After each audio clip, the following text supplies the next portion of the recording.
I can see you now. Pohon mangga lebat buahnya. Rasanya enak tiada duanya. Terima diriku apa adanya. Tersenyum bahagia dalam rancangannya. Kita saudara bulan ini adalah pribadi sehat berbuah, berbahagia. Tahukah saudara bahwa Tuhan mau kita jadi pribadi yang apa? Sehat, berbahagia, ya kan? Nah, bahagianya dari mana? Yaitu ketika berbuah. Buah itu yang membuat kita berbahagia, ya kan? Oke. Nah, bagaimana kita dapat menjadi pribadi sehat, pribadi yang berbuah dan berbahagia? Kita baca Matius 22. Jawab Yesus kepadanya apa? Kasihilah Tuhan Allahmu dengan segenap hatimu, dan dengan segenap jiwamu, dan dengan segenap akal budimu. Itulah hukum yang terutama dan yang pertama. Dan hukum yang kedua, yang sama dengan itu ialah apa? Kasihilah sesamamu manusia seperti dirimu sendiri. Terjemahan lain berkata, cintailah sesamamu seperti engkau mencintai dirimu sendiri. Ngomong-ngomong sebelum saya lanjutkan, saudara bilang sama orang di sebelahmu, Tuhan senang sekali lihat kamu di sini, dan apalagi Bapak Gembala senang sekali lihat kamu di sini. Haleluya. Nah, saudara-saudaraku yang dikasih oleh Tuhan, topik khotbah saya hari ini adalah love yourself.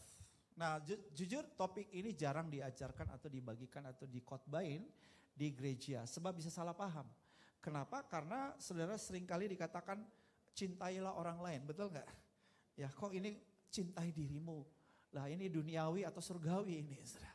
Nah, tapi love yourself itu beda dengan hidup yang mementingkan diri sendiri atau hidup yang berpusat pada diri sendiri. Bukan itu maksudnya, ya. Love yourself adalah apa?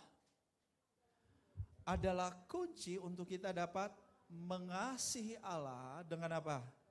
Segenap hati dan mengasihi sesama. Nah, jadi begini kesimpulannya. Saudara tidak dapat mengasihi Allah dengan segenap hati, bahkan mengasihi sesama dengan segenap hati kalau apa? Kalau saudara tidak mencintai dirimu. Orang yang tidak bisa mencintai dirinya, orang itu juga tidak bisa mencintai Tuhan dengan segenap hati dan mencintai sesama dengan segenap hatinya. Love yourself adalah kunci untuk menjadi pribadi yang apa? Sehat. Saudara mau menjadi pribadi yang sehat? Roh jiwamu bahkan tubuhmu sehat. Kuncinya adalah love yourself. Pribadi yang berbuah, pribadi yang berbahagia, pribadi yang terpuaskan, pribadi yang merasa berharga, yang appreciate juga dengan dirinya, yang bangga juga dengan dirinya. Dan pribadi yang nyaman dalam balutan kulitnya sendiri. Bagaimana saudara? Kita bisa love, bisa mengasihi diri kita. Saya ajak saudara kita baca 1 Korintus 15 ayat yang ke-10. Ini adalah sebuah ayat kunci buat kita pagi ini. Kita baca bersama 2-3. Tetapi karena kasih karunia Allah, aku adalah sebagaimana aku ada sekarang. Dan kasih karunia yang dianugerahkannya kepadaku, apa saudara? Tidaklah sia-sia. Sebaliknya aku telah bekerja lebih keras daripada mereka semua. Tetapi bukannya aku, melainkan kasih karunia Allah yang menyertai aku. Wow. Berapa banyak saudara terinspirasi dengan video ini? Keren ya. Berapa banyak saudara yang merasa kok aku gak bisa. Sejak saudara melihat video ini, seorang yang punya banyak handicap, keterbatasan secara fisik. Pertama kali ketika sang ayahnya melihat, kok anaknya gak ada tangannya dua, kiri kanan gak ada, kakinya pendek. mungkin sempat dia tidak bisa menerima kenyataan itu, mungkin. Kenapa anak seperti ini yang ada, yang lahir, mungkin. Jangankan cacat, maaf ya, di suku tertentu pingin anak laki yang lahir anak perempuan, ayo. Benar enggak? Apalagi anak cacat, saudara. Tetapi ceritanya, kedua orang tuanya membesarkan Lena Maria dengan penuh kasih. Mereka menerima Lena Maria apa adanya dengan syukur, karena mereka tahu ada tujuan Tuhan yang hebat dalam hidup Lena Maria. Wow. Oke. Saya akan perdalam ya, bagaimana kita love ourselves. Nah, saya berikan kepada saudara formulanya. Bagaimana love yourself? Ucapkan bersama saya, aku ada sebagaimana aku ada sekarang. How to love yourself, bagaimana saudara dapat mengasihi, mencintai dirimu, yaitu dengan formula aku. Katakan aku. A-nya adalah acceptance, penerimaan. K-nya adalah kismet, takdir. Dan U atau U-nya adalah uniqueness, keunikan. Dan ditambah satu lagi, unableness atau ketidakmampuan, kelemahan, kekurangan, ketidaksempurnaan. How to love yourself, bagaimana saudara dapat mengasihi, mencintai dirimu dengan formula aku. Yaitu yang pertama adalah penerimaan. Saudara, kita mesti belajar untuk menerima kejadianku dahsyat dan ajaib. Keajaiban pertama dalam hidup kita, di dalam diri kita, dan merupakan obat yang paling manjur. Ya, vitamin yang paling efektif, menyehatkan jiwa kita, menjadi jiwa yang sehat, jiwa yang terpuaskan, jiwa yang bahagia. Ada belajar untuk menerima dirimu apa adanya. Dengan penuh syukur, aku bersyukur bahwa kejadianku dahsyat dan ajaib. Aha, menurut saya ini tidak mudah. Sejujurnya tidak mudah buat kebanyakan kita. Halo. Sejujurnya tidak mudah buat kebanyakan kita untuk bersyukur bahwa kejadianku dahsyat dan ajaib. Ajaib apa yang kau buat dan jiwaku benar-benar menyadarinya. Yang terjadi hari ini adalah banyak orang bahkan mengutuk hari kelahirannya. Why I'm here on the earth? Kenapa aku ada di sini di bumi ini? Ini yang terjadi.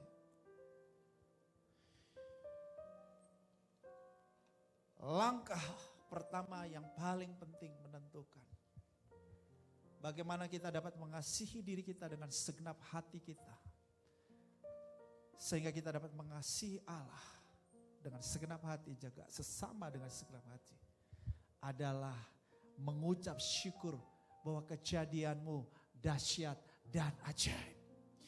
Mengucap syukur bahwa engkau adalah masterpiece. Masterpiece adalah karya agung, karya hebat, mahakarya dari Tuhan. Dirimu adalah mahakarya daripada Tuhan. Ada yang bilang, ya kedengarannya bagus sih. Itu katamu, tetapi itu bukan diriku. Banyak orang kan seperti itu. Sejujurnya, apa yang saya sampaikan ini akan ada suara lain di dalam dirimu yang membantah. Come on, I'm not like that. Aku bukan masterpiece of God. How come God created me like this? Gimana Tuhan menciptakan saya seperti ini? Ada banyak orang mengutuk hari kelahirannya. Gak bisa terima hari kelahirannya. Love yourself dimulai dari thanks God.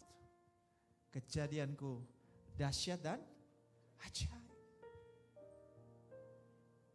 Mulai dari menerima bahwa kelahiranmu di dunia ini bukan kebetulan, bukan kecelakaan. But by His design, by His purpose. Ada tujuan Tuhan, ada maksud Tuhan, ada penugasan istimewa Tuhan atas hidupmu. Mengucap syukur akan kasih karunia, seperti Paulus berkata, aku mengucap syukur akan kasih karunia yang dikaruniakan Allah kepadaku. Sehubungan dengan apa? Penugasan dari Tuhan. Keberadaanmu di dunia ini adalah sebuah penugasan dari Tuhan. Katakan bersama saya, keberadaanku di dunia ini adalah sebuah penugasan. Jadi seperti apapun bentuk rupamu, seperti apa profil dirimu saat ini, dengar baik, engkau tidak perlu menyesalinya. Karena seorang Lena Maria lahir dengan keadaan tubuh yang tidak normal, punya handicap. Tetapi ada penugasan ilahi yang khusus melalui hidupnya. It's okay. Gini, saya mau bilang gini. Seperti apa kehidupanmu seringkali engkau anggap sebagai sebuah kecelakaan dan kebetulan. Dengar baik. Kita baca nanti di bagian yang berikut ini, saudara. Yang kedua, penerimaan terhadap apa, saudaraku? Takdir.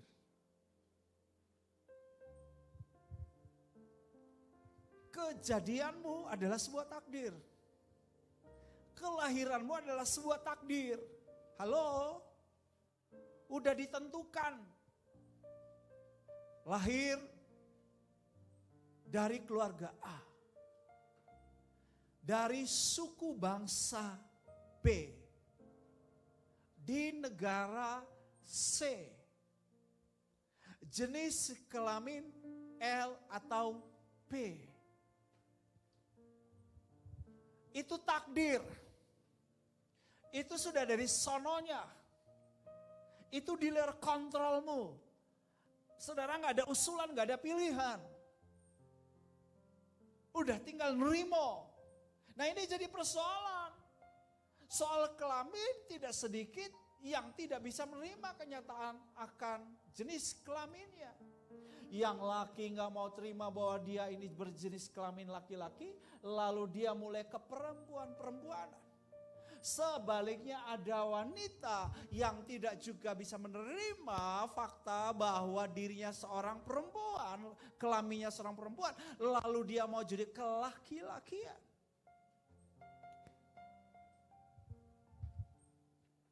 Belajar untuk menerima takdir.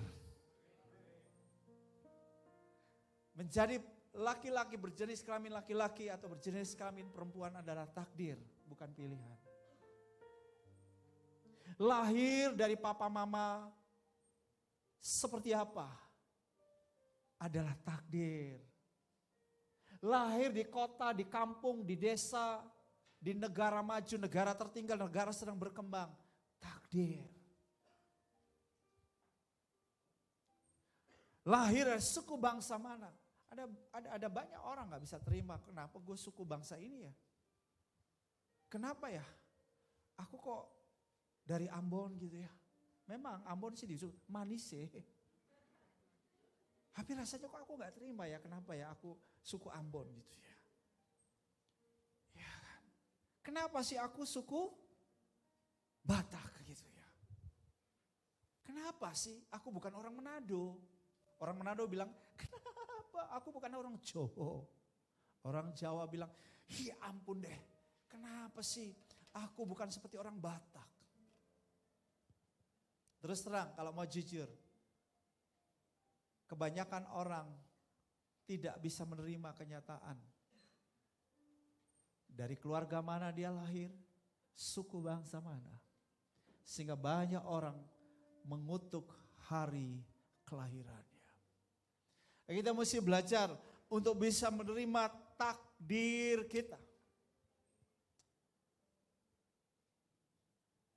Saya seseorang yang sebelumnya sulit untuk menerima kenyataan fakta bahwa saya orang Nusa Tenggara Timur.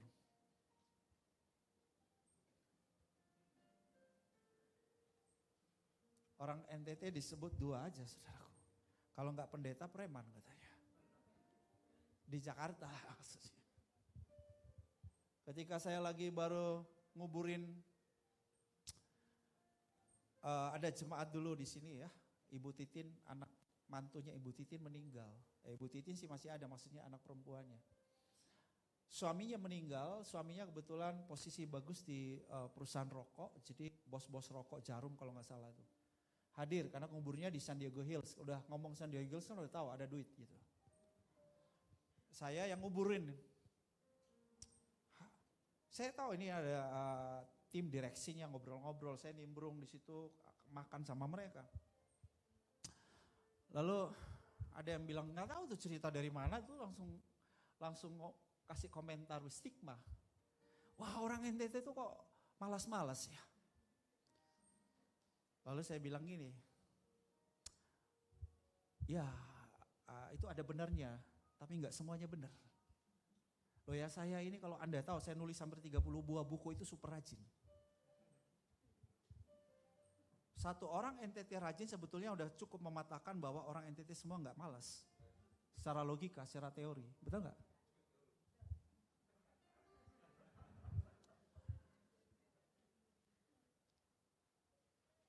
Ada satu pengalaman yang mempengaruhi saya juga ketika saya di Singapura berjalan sama seorang teman saya.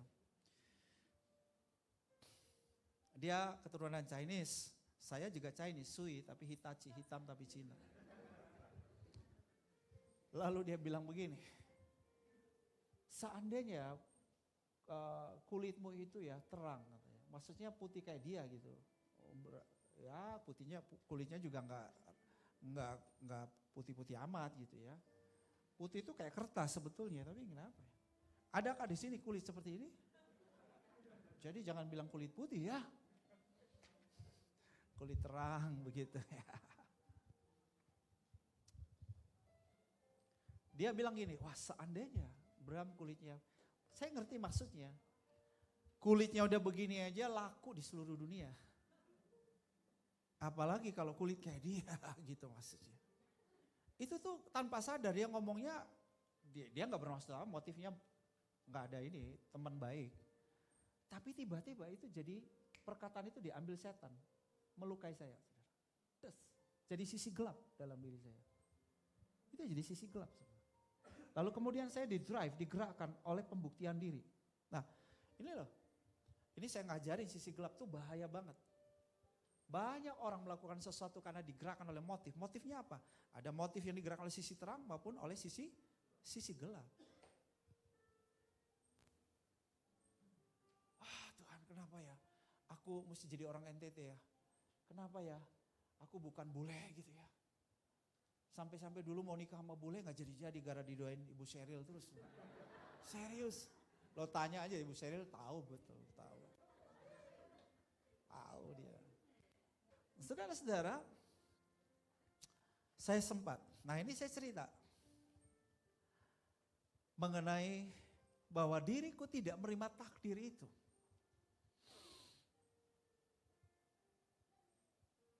Bagaimana dengan saudara? Hari ini Tuhan mau kita menerima takdir kita. Kita bersyukur bahwa kita lahir dari papa mama yang sederhana mungkin. Keluarga yang gak ada nama, gak ada kelas. Iya kan? Gak ada golongan darah, ada golongan darah ada, tapi maksud saya darah apa tuh? Kalau di sini ada sih yang darah biru. Kalau saya darah merah, darah Yesus. Mungkin gak ada, saudara, di kota kita orang gak kenal keluarga kita tuh keluarga biasa-biasa. Rasanya aduh gak bisa ngangkat muka gitu loh, gak ada yang bisa dibanggakan dari keluarga kita. Come on man, hari ini kelahiran dan kejadianmu bukan kebetulan. Mari kita baca saudara ayatnya.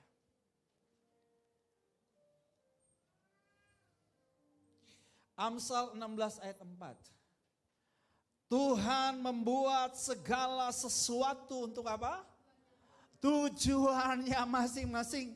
Jadi keberadaan kita di sini bukan kebetulan, bukan sebuah kecelakaan, tetapi by design of God, rancangan, well planning, sebuah perencanaan yang sangat rapi, tersusun sistematis, bahkan jauh-jauh hari sudah ada di blueprintnya Tuhan tentang dirimu. Ada tujuan Tuhan melalui keberadaanmu di sini, katakan amin. Itulah sebabnya saudaraku, gak usah banding-bandingkan diri sama yang lain. Apa? Ojo, bukan ojo lali. Ojo dibanding-banding ke. Ya, udah. Gak usah banding-bandingkan, ya kan? Capek deh saudaraku. Dirimu adalah dirimu, katakan amin. Udah, be yourself, jadi dirimu, terima takdir dirimu, udah. Kalau memang sudah usaha, saya nggak tahu ini takdir bukan. Tapi kalau kamu sudah berusaha kurusin badan, nggak bisa kurus-kurus, malah naik terus, padahal makannya kurang, udah anggap itu takdir, udah. Bersyukur. Amin. Apalagi disayang papa, disayang mama, disayang suami, disayang teman. Mau apa lagi sudah? Kalau itu sih bukan takdir, bisa juga dikurusin. Tapi saya mau kasih naik badan, sulit. Berarti apa saudara? Orang kalau bisa gemuk bersyukur. Loh iya, istri saya suruh gemuk gak bisa gemuk-gemuk. Waduh mah, ayo tambah dulu kasihan. Lu udah kurus nanti orang pikir suamimu bikin kamu stres, gak kasih makan terus. Tapi enggak bisa juga. Ya sudah. Belajar menerima, udah. Enggak usah enggak bakal selesai, Pak, Bu. Lihat rumah tetangga ada yang lebih bagus. Lihat suami orang, ada yang lebih bagus. Lihat istri orang.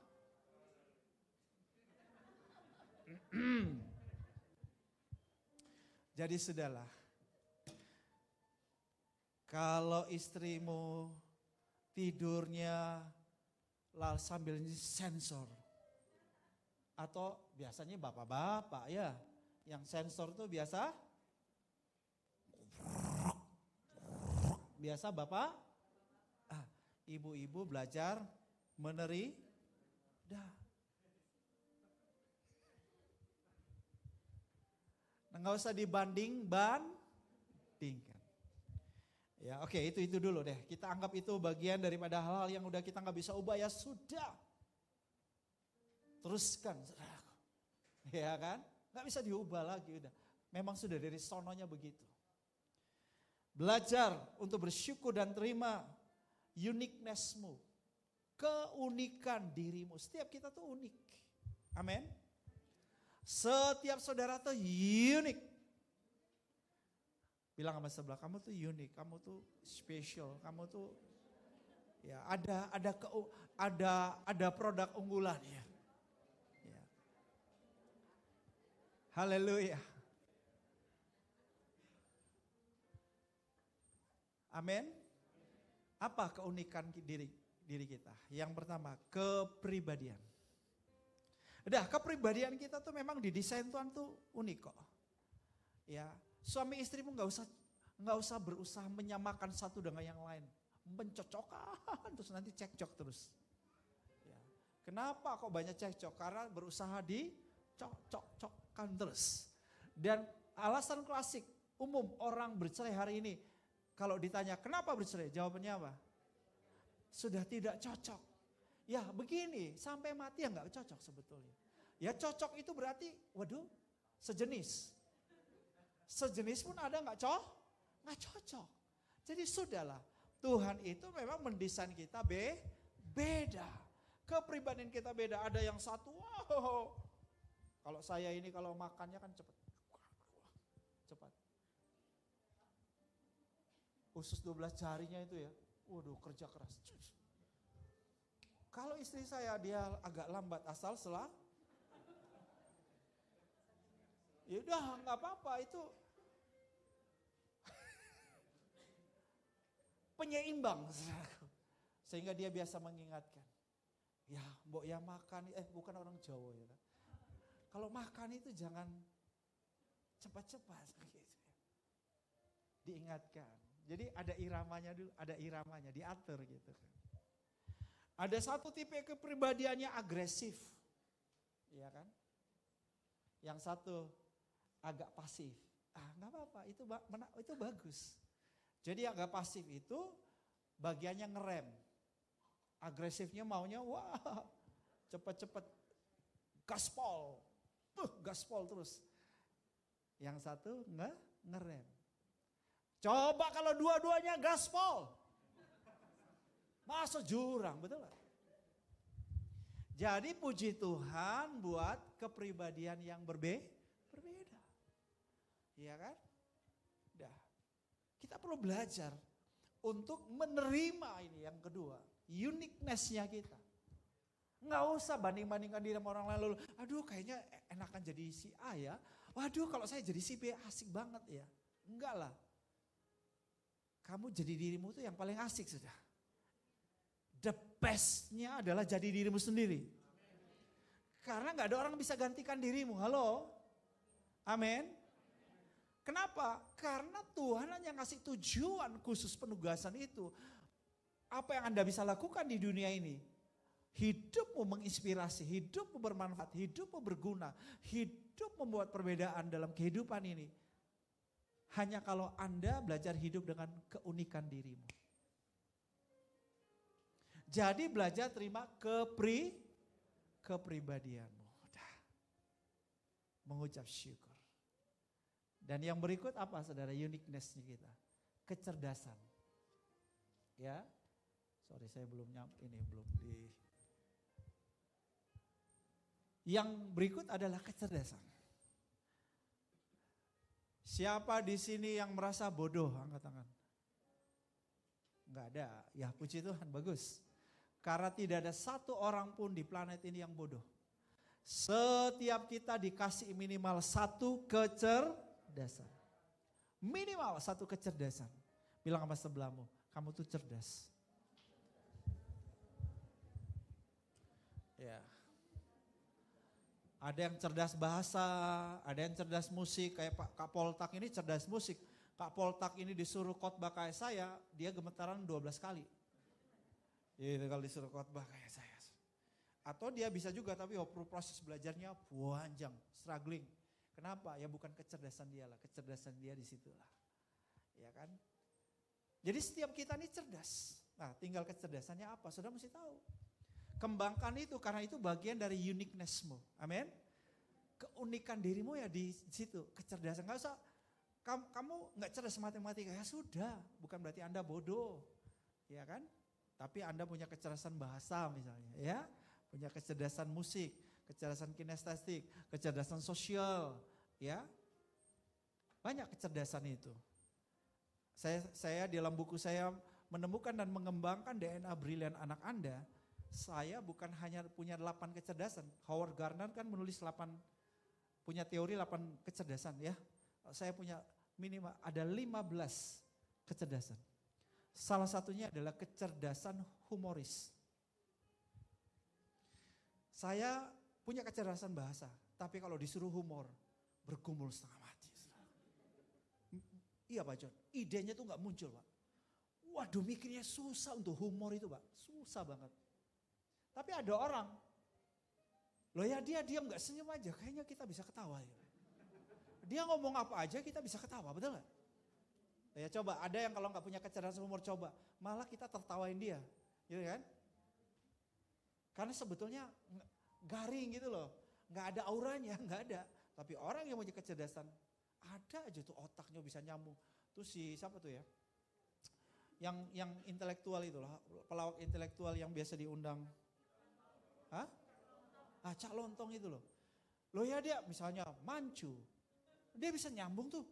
Pak Mancu ini profilnya apa sesuai dengan jabatan dia di perusahaan ini.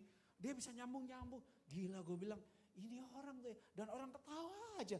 Dia sentil orang, singgung orang juga orang gak bisa marah. Ketawa aja gitu. Terus siapa lagi tuh yang suka roasting orang tuh.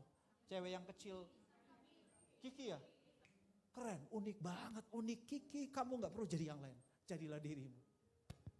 Serius, itu loh. Orang tuh kalau pura-pura jadi orang lain, itu gak ada auranya.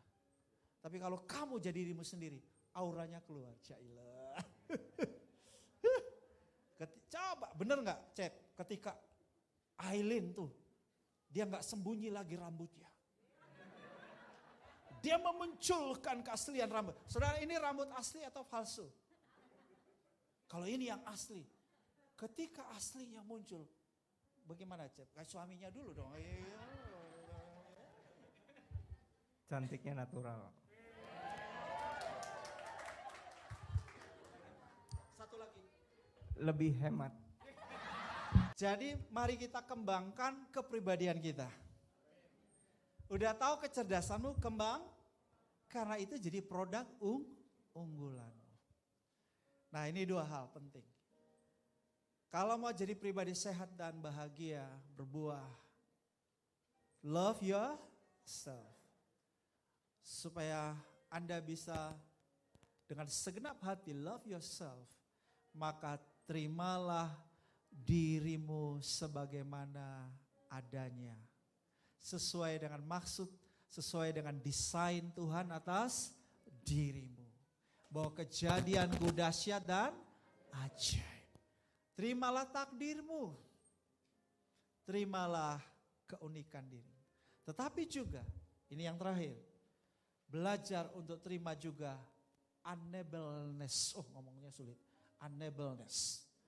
Ketidakmampuan. Ada ketidakmampuan dalam diri kita yang menjadi bagian dari kelemahan-kelemahan dalam diri kita. Yang kita mesti belajar untuk menerima. Paulus berkata, aku juga belajar berbegah di dalam kelemahan. Paulus juga ngaku, aku punya kelemahan, aku juga gak mampu. Aku bencana tanah liat. Supaya apa? Aku bergantung pada kasih karunia Tuhan. Setiap kita ada kelemahan, setiap kita ada kekurangan, setiap kita ada ketidakmampuan untuk apa? Supaya kita tetap bergantung pada kasih karunia Tuhan. Supaya tetap rendah hati, supaya tetap perlu orang lain, supaya tetap minta tolong, please help me. Haleluya. Itulah sebabnya hari ini, praktekkan formula aku. A-nya acceptance, penerimaan. K-nya kismet, takdir, terima takdirmu. U-nya uniqueness dan unableness, keunikan dirimu dan ketidakmampuan dirimu. Yuk, terima. Karena Tuhan menghadirkan Anda di sini bukan kebetulan. Anda masterpiece-nya Tuhan, didesain untuk tujuan Tuhan yang besar. Mungkin saat ini saudara belum mengerti. Banyak hal kita tidak bisa mengerti. Tapi satu hal pastikan, hidupmu hari ini jadi berkat buat orang lain.